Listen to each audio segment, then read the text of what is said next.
Hey everybody, CLARKSIDE here. Today we're going to discuss a post Luke Smith, lead raid designer at Bungie, has made about Destiny, and addressing some of the biggest concerns in the community.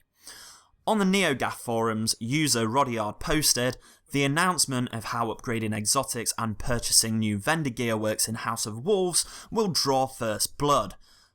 Luke Smith's reply was, no it won't. Nothing specific to announce at this time, but the mistakes we made with DLC reward economy will not be repeated. Mistakes like vendor gear invalidating the effort of Vault of Glass raiders, upgrading an exotic resetting its talents. Our philosophy about rewards and loot continue to evolve as we see how players play and react. We will continue to improve on acquisition stories and frequency. My understanding of the perception is that Crota's End drop rates are much improved versus Vault of Glass. Footnote below. Lessen the grind and get players to the fun parts of their arsenal faster.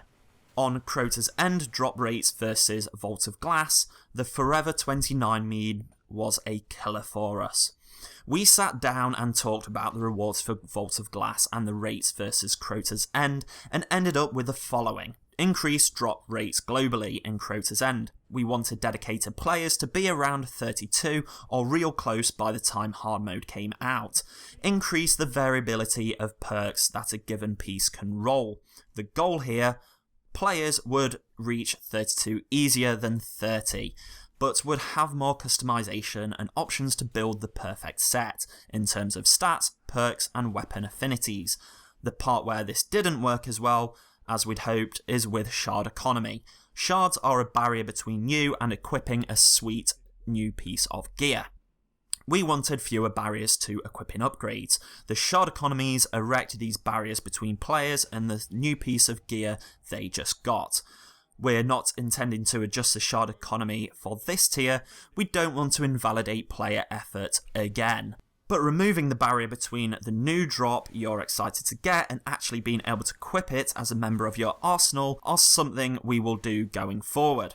So that's the end of Luke's post. Let's take a rewind and discuss this point by point. Personally, I think that vendor gear ought to have got players to level 30, but the stats on the gear was less than that of Vault of Glass, to make sure that the previous raid gear was not invalidated, and also to reward the dedicated raiders that got their armor set from raiding Vault of Glass repeatedly.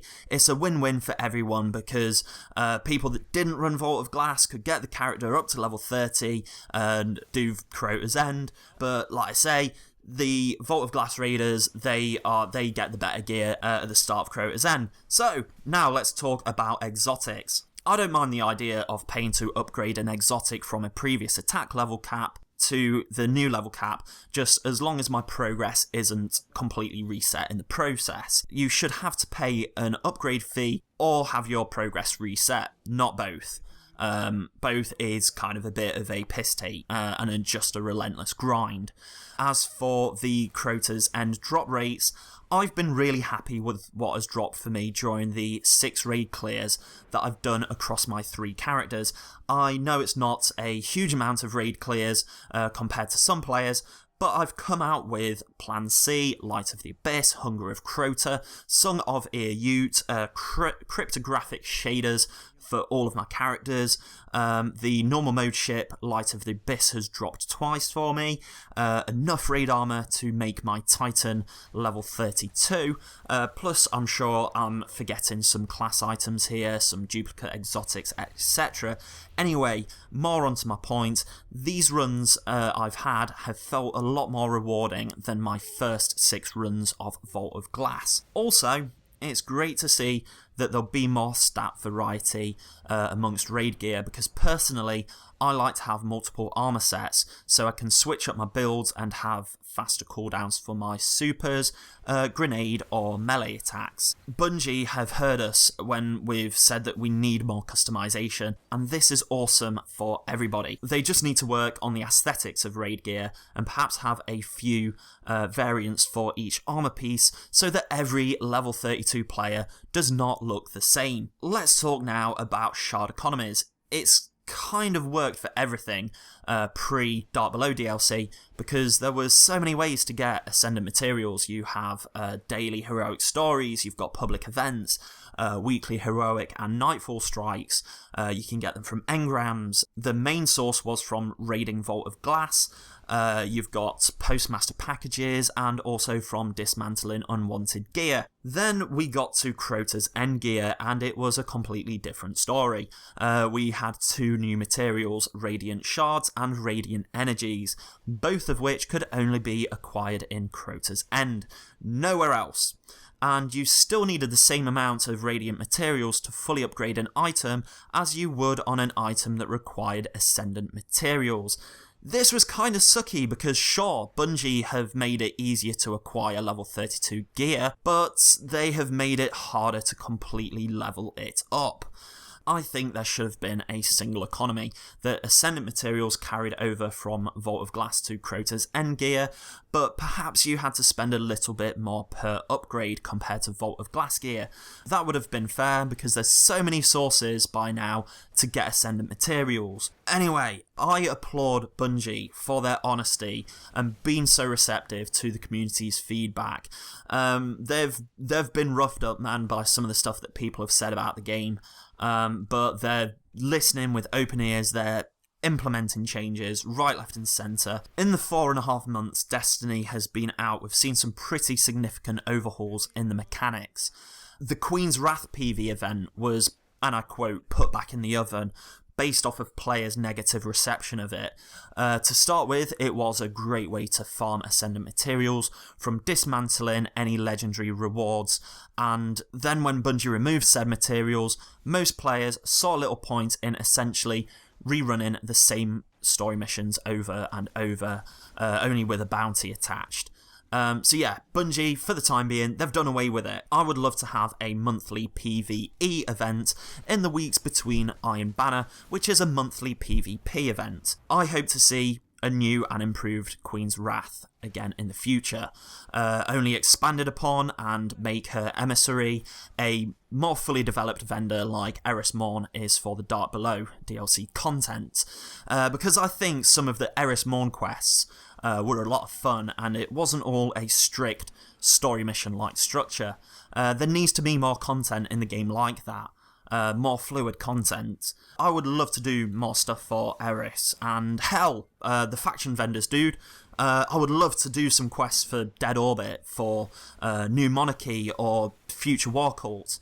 And if you start one quest chain with one faction, you have to complete that before you switch up to another faction. At the end of the quest, you would get a unique faction item that can't be acquired anywhere else in the game, much like Murmur with Eris Morn and her quests. It would be a new way to feel rewarded rather than a vendor rank that really is just a number that goes up, and every so often you get a postmaster package. Would it really be so hard to implement something like this? The quests could even operate like exotic bounties that they drop every so often when you complete a bounty for a particular faction. Anyway, getting back onto the topic of changes Bungie has made. Another big change came with how we're rewarded for strikes. In a move to discourage loot cave farming, Bungie upped the end card reward for strikes. Now you can get up to 4 rolls of the dice at the end of each rock or tiger strike, as well as the engrams you pick up during the strike itself. I usually come out with anything between 6 to 10 blues per strike, which isn't bad for 15 minutes work. Bungie has put an end to endless hours of farming planetary materials like spin metal, relic iron, etc. by introducing the option to buy those materials from Crucible or Vanguard vendors in the tower. And it's a good job. I know I'm not the only one here when I say that I was getting really fatigued with Destiny and the endless grind just before the Dark Below DLC dropped. This came along at the right time for a lot of folk. Now, what does all this have to do with Luke Smith's comments? It's my way of saying I trust that Bungie is listening, and that the ideas that the passionate community have put forward are being considered and being implemented. It's already happened with some things, and there's some other changes that are still work in progress. I can't wait to see what the future brings for this game. I've put hundreds of hours into Destiny already. It's breathed new life into my passion to create YouTube content, and I've met some great people along the way. The guys that I raid with regularly are awesome, and I enjoy the banter that goes on during our Xbox Live parties. That wouldn't have been possible without this game. I've gone a little bit off topic there, but what I really wanted to say is that raids are some of the most satisfying experiences that I've had during any game I've ever played. Sure, they get me tearing my hair out at times, but when they go right, they are so much fun. So there you have it, Guardians.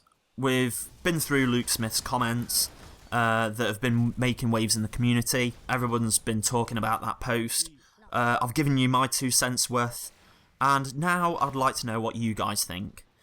Drop us a comment down below. What do you think about Luke Smith's post? What do you think of my views on all this? And where do you stand? What would you improve about Destiny, and how would you fix some of these problems we've discussed today? It's been fun hanging out, as always, and don't forget to rate, comment and subscribe. I'll see you in the next video. This is CLARKSIDE, signing out.